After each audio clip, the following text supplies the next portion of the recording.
Well, good morning, everybody. First of all, just a quick apology. The hotel I'm staying at here in Bismarck, which, by the way, flying into Bismarck last night, seeing the trees changing color, seeing the Missouri River just from the plane, it was absolutely spectacular. But the hotel internet here is a bit slow. I've been down as low as 56K, and it's been a long time since I've had to deal with internet that slow. So I apologize if this is not to you as early as I normally get it, and hopefully we'll be able to get through this without too much of a hiccup. But what I'm showing you here first is one of the most important changes in the forecast model. And what we've watched is a shifting around of the pattern across North America. Now, the graphic you've been staring at while I've been talking is showing you something called the Pacific North American Oscillation, or Pacific North American Pattern.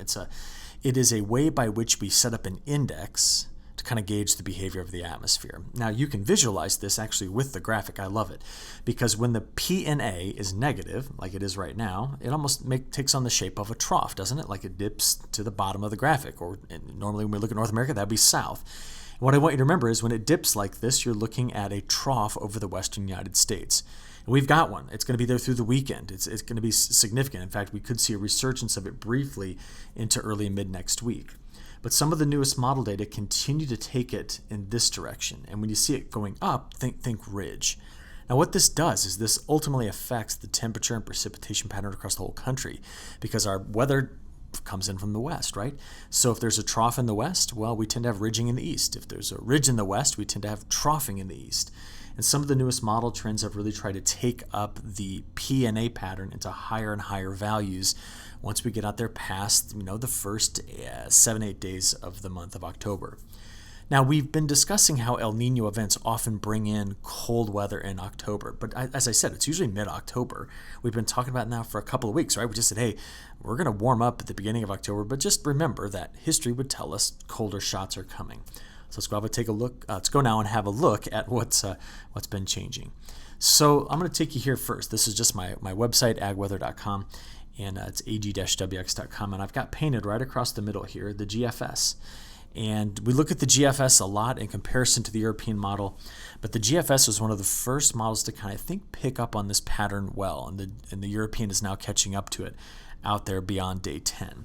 So your next 5 days, this is the blowtorch a lot of folks have been talking about, extremely warm into this section of the country. But what's the jet stream doing? It's troughing west and ridging east, okay?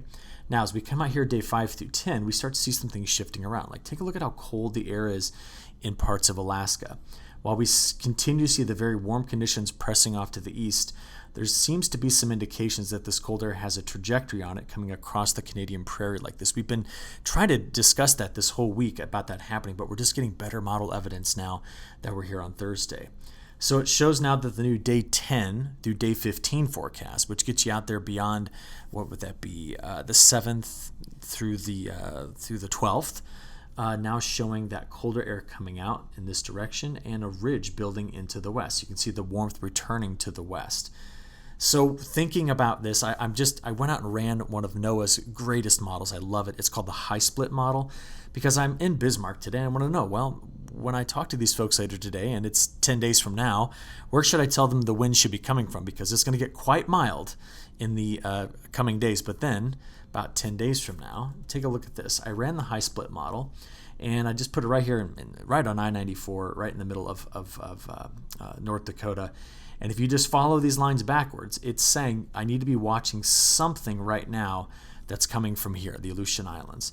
There's just this general consensus that the flow is going to be doing something like that. I know I'm drawing black lines over black lines, but you see what we're doing here. So I wanted to go out there and have a look at it, and I found something, right? And a lot of us meteorologists have been finding this as well. So get yourself oriented here. There's the North Pole, there's Alaska and the Aleutian Islands. We've recently seen a deeper trough develop right in through this area. It has had some influence from some tropical systems that have come up here over by Japan, but this is the low we're going to watch get carried through the flow over the next 10 days. That is going to slowly make its way here. Now, why can't it get here faster? Because that's really not that far to go. It can't get here sooner because this trough, the one that's over the west coast, is going to cut off right here and produce a low before it gets there. So the pattern isn't yet fully established in a way to just go open and move and go fast. It's not blocked up, but it's still producing cutoff lows. It's being aided by a trough of low pressure that is here in the Arctic.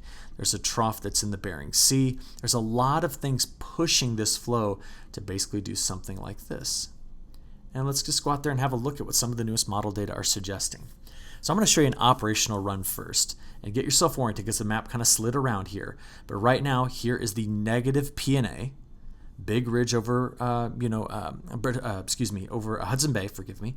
But here's our troughs we're watching, 1, 2, and 3. 3 is this one here. Now watch, as I play this forward, hopefully this will slide for us today. There we go. What we're going to watch is the position of that trough getting pulled into Alaska by the time we get into Friday and Saturday. I apologize if this is a little bit jumpy here. And then as we work our way into the weekend, so see it getting pulled into Alaska here, we watch first of all that one trough gets cut off. See it there? Now what that does is that slows the whole pattern. So the flow is coming over the top like this, but there's a piece that kind of just got stuck over the southwest. We'll talk about what that's going to do in just a few seconds, but keep an eye right here, because by Sunday into Monday, Tuesday, and beyond of next week, watch this come out. Now, we finally grabbed a subtropical jet that helps pull this one away from the southwest. Big ridge bumps in behind it and takes the trough that once was here, that slowly moved into Alaska, and now positions it right there. And these two features get to work together now, at least in the newest model data. So by Wednesday the 4th, getting out there to Thursday the 5th, then the 6th and 7th, take a look at how highly amplified the pattern becomes. Deep troughs here. Large ridge builds into the west. That is your positive PNA. And it just dips this deep trough of colder air sometime around I'll just call it the 7th, 8th, 9th. It's going to dip that into the upper Midwest, and it's going to dive into the eastern part of the United States. So that's what we're watching for. Now, this is an operational run. We need to see if it is in the ensemble. So I'll flip it over to the European ensemble, and it is. It's this feature here. Now you can see though that there's still spread, and that's why all of a sudden what was once a sharp feature, that deep trough, is now a bit more spread out.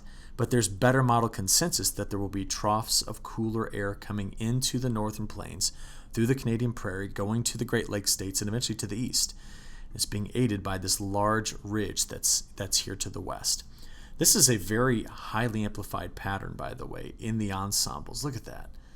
And, whoa, I made the turn too soon. This is really doing something like that. This is, I guess I could call this a wave number 5 if I had to, out there on October the 6th. And we've got one of those sharp waves coming deeply into the, into the Midwest at that point. So what are we seeing the models do? Well, this is what the latest update is from the European model, going out there to 15 days. The next 5 days, blowtorch. You then see the much colder weather to the west. Date 5 through 10, we still are watching the exiting ridge, but remember, at this point, what's going on? That trough, I know Alaska's off the page, but that trough has started to make its way in here.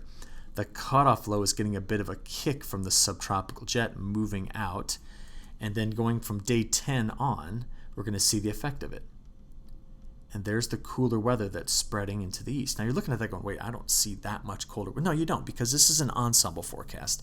And a lot of the ensemble members aren't picking up on the super sharp features that some of the operational runs are. But regardless, yesterday, let me just take you back. Let's go right here, I guess. Yesterday, this is what the temperature forecast looked like. Oh, got to let it load. Sorry, there it goes. Very, very warm. So we made a jump from this cold west, warm east to that. I'm so sorry. Come on, internet. That's what you end up getting in the new model changes. Now, I'm going to show you this again in a few moments, just another way here. I apologize that that's bouncing all over the place with my forecast this morning. But let's go take a look at it one other way. Before it gets here, man, we're warm. This is today's high temperatures. This is getting into Friday and Saturday. I'm sorry, when I say we are, I live in the Midwest, so I often just think of that. But it is cold west. Please don't ignore that. I mean, we're going to struggle to get temperatures out of the 50s in parts of like Oregon, Montana, and Idaho. And through the Central Valley of California, highs in the 70s, low 70s. This is 15 to 20 degrees below normal. But Saturday's temperatures going to Sunday, there's a lot of summer heat here. This is October the 1st. And we're seeing temperatures trying to climb up there. Some places up to 20, 22 degrees above average in Minnesota. But then we get into Monday, another hot one. Tuesday, the heat's still here in the upper Midwest. But remember, by the time we get to the 4th, it'll be the 4th through the 10th that's going to see that bigger shift overall in the pattern. So that's it. That's what we're really seeing. And I just want to bring a point up to you. This is the European model for that time.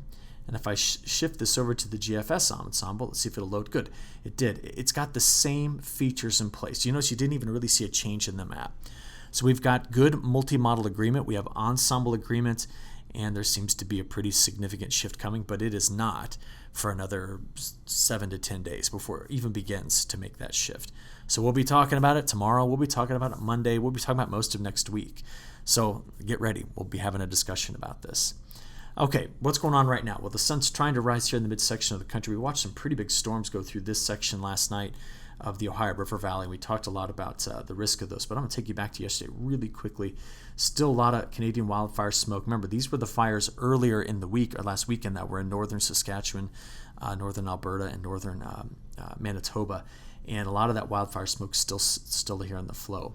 This is the position of our very pesky cutoff low here. And as I play this forward right up until sunset, you can see some of the storms beginning to initiate down along the Gulf Coast. Heavier rain in Florida, as we discussed. You can see the deeper low that moved through the Pacific Northwest. And then after sunset, that's when the storms blew up right here on the Ohio River Valley, where the Storm Prediction Center had that slight risk. So we get to sunrise this morning, and we're going to watch that low make its way toward the mid-Atlantic, and the Midwest opens up into several drier days. It does that except for a little corridor in through here, and I'll show you more about that in just a second. But as I was watching this, I was watching California carefully because I noticed yesterday some wildfire smoke coming out of the Sierra. And so we're just keeping an eye out here because this has not been a year where we've talked much about wildfires in the West. Almost none at all, right? I mean, we had a few episodes of wildfires that broke out, but this has been an incredible year to see a major reduction in burned acres.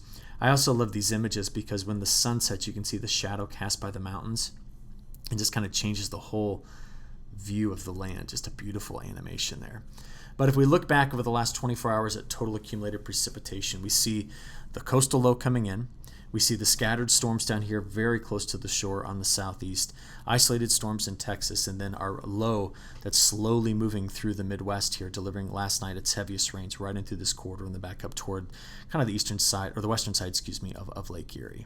All right, where's it all going? Now watch this. This is kind of like the second round of what we're going to keep an eye on. In the meantime, the flow is going to come right across this section of the United States and then get very weak right in through here. Now watch. This is today. As we play through it, we're going to watch this little shortwave sneak out on Friday. So we're going to watch for storms in this area, rain and storms in this area. But south of it, there's just nothing. Very weak flow. Now the weak flow is a consequence of this low cutting off over here on Saturday. That's the one we've been talking about. See the low cutting off? But remember what we're watching at this point. As that low gets cut off, we're going to see this right here. That was the shortwave that a few days earlier was way over here. It's now moving its way in. The subtropical jet's going to grab that trough, and by Wednesday the 4th, getting to the Thursday the 5th, into the 6th and 7th, there it is. So the flow highly amplified. There's your big PNA, deep trough east, and that's the one that we're going to be watching here. It's all the way out there this Saturday, but the next Saturday bringing in that colder air. So pretty good setup here, I think, in the overall flow of the jet stream. But what it does is this. Over the next 7 days, much of the central United States getting into the east is dry. I mean, we saw this pesky low that's moving out here, but all the action's in the west. And to show you how this is going to set up, I'm going to go first to the high-res NAM. Let's pick up here early this morning, about 7 a.m. So watch this. We have our low that's moving over the Ohio Valley. You can see the scattered showers there. There's the tail end of a front that's moving through the Red River Valley, and there's going to be some storms again tonight down in Florida along the Gulf Coast. Now remember, on Friday, the first little shortwave comes out here, and so you're going to see on Friday through the day better chances of rain and showers and storms in through this corridor. The models have shifted a bit farther to the east on where they're expecting that rainfall in the latest runs of the NAM. So this again is starting off Friday morning, getting through Friday evening. Just keep a close eye in this corridor up here for some chances for some heavier rain. While that's happening, there is a coastal low that's building here that brings in some rain over New England. And then we're going to watch late in the week. There it is. There's the deep cutoff low that begins to take shape over the west increasing the chances for rainfall. By the way, I looked at all the reservoirs this morning in California, and what I can tell is they're all above their historical averages. Just an amazing year for water in California. Now, what we need to flip over to is the European model to see how it all goes after that. So let's play through where we've already seen. There we go. That gets us out there to Sunday. Now, as we watch this upper level low move through, remember that at some point midweek next week, Monday, Tuesday, Wednesday, that's what I just played over. Ready? Here's Sunday, Monday, Tuesday, getting into Wednesday. That upper level low, remember, that sits here and cuts off, has the momentum from the subtropical jet that pulls it out into this direction. So what we see is, again, Monday, here it is, Monday, Tuesday, and Wednesday, that low ejects. And I think we're going to have to watch this corridor next Tuesday, Wednesday for the risk of strong to severe storms. There's going to be plenty of instability. We'll just have to see if we end up initiating the storms and pulling enough moisture in to make that happen.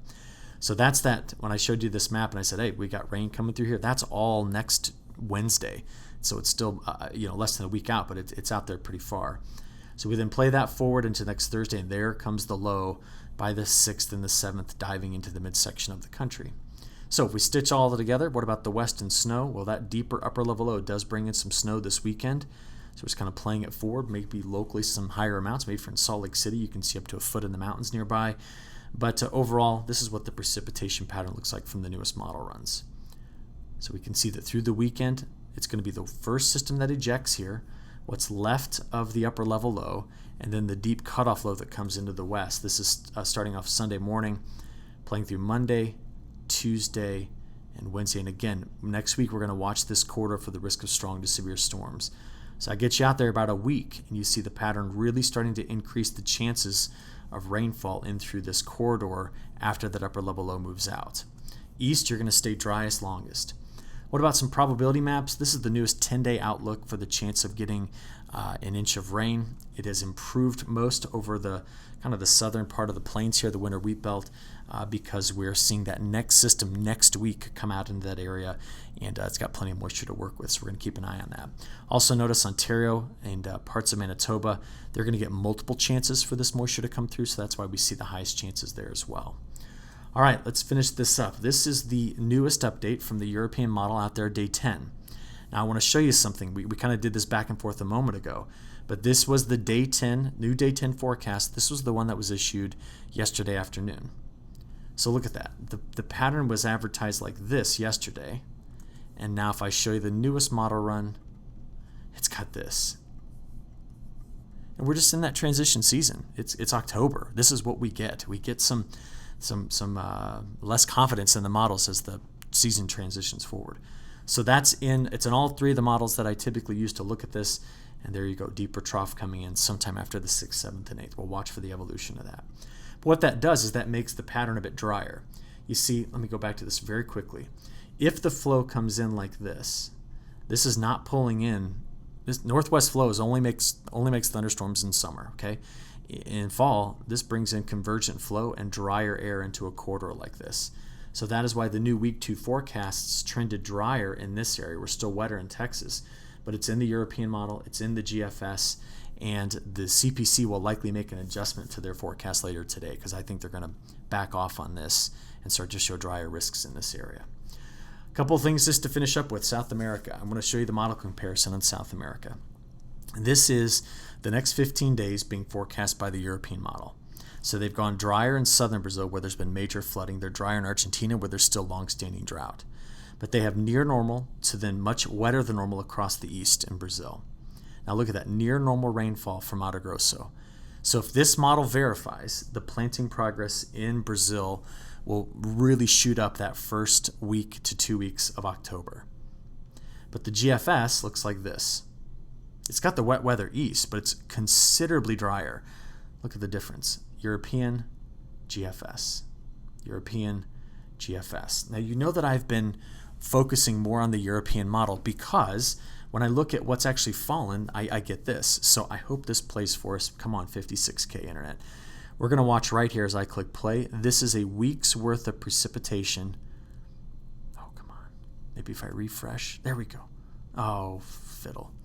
Sorry, that's something my grandma used to say. Now watch right in through here.